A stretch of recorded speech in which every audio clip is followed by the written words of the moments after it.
PN Panicker ഫൗണ്ടേഷന്റെ mobile science exploratory bus Ettumanoor Pattithanam Ebenezer international residential സ്കൂളിലെത്തി. വിദ്യാർത്ഥികൾക്കിടയിൽ വായനയുടെ പ്രാധാന്യവും ശാസ്ത്രബോധവും ലഹരിയില്ലാത്ത ജീവിതത്തിന്റെ പ്രാധാന്യവും വ്യക്തമാക്കുകയാണ് ബസിന്റെ ഉദ്ദേശം. സ്കൂളിൽ നടന്ന യോഗം കാണക്കാരി പഞ്ചായത്ത് പ്രസിഡന്റ് വിജേഷ് കുരുമുളൂർ ഉദ്ഘാടനം ചെയ്തു. 2026 ഇത്ര ഒരു പ്രാധാന്യമുള്ള ഒരു വിഷയമാണ് നമ്മുടെ കുട്ടികളെ സംബന്ധിച്ച്.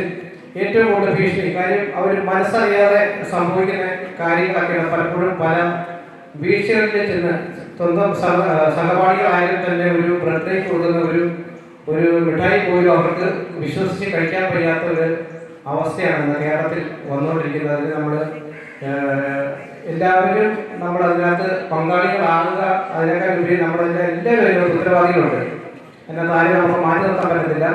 നമ്മുടെ ഒരു കുട്ടികൾക്കൊക്കെ എന്തെങ്കിലും സംഭവിച്ചു കഴിഞ്ഞാൽ, എന്തെങ്കിലും ഒരു രീതിയിലുള്ള ഒരു സംശയങ്ങൾ കാര്യങ്ങൾ വന്നു കഴിഞ്ഞാൽ സ്കൂളിൽ തന്നെ റിപ്പോർട്ട് ചെയ്ത് കഴിഞ്ഞാൽ സ്കൂളിന്റെ പേരിന് അത് കളങ്കമാവുമെന്ന് വിചാരിച്ച് തന്നെ ടീച്ചർമാർ തന്നെയാണ് ഒത്തിരി, എല്ലാവരും പറയുന്നില്ല, ഒരു പരിധി വരെ അവർക്കും അത് നിവൃത്തിയുള്ളൂ.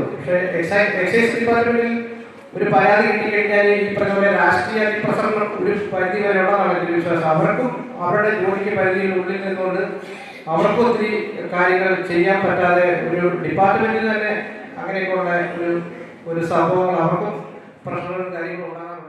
PN പണിക്കർ ഫൗണ്ടേഷൻ ജില്ലാ secretary B Rajeev, excise range inspector Venugopal എന്നിവർ വായനയുടെ പ്രാധാന്യത്തെക്കുറിച്ചും ലഹരി ഉപയോഗത്തിന്റെ ദൂഷ്യഫലങ്ങളെക്കുറിച്ചും വിശദീകരിച്ചു.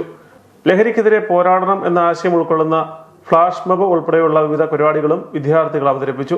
വായനയാകട്ടെ ലഹരി എന്ന ആശയം പ്രദാനം ചെയ്യുന്ന പരിപാടി വിദ്യാർത്ഥികൾക്ക് പഠനത്തോടൊപ്പം സാമൂഹ്യ ഉത്തരവാദിത്വ ബോധം ഉണ്ടാക്കുവാനും പര്യാപ്തമാകുമെന്ന് സ്കൂൾ പ്രിൻസിപ്പൽ സോണിയ എലിസബത്ത് ആന്റണി പറഞ്ഞു.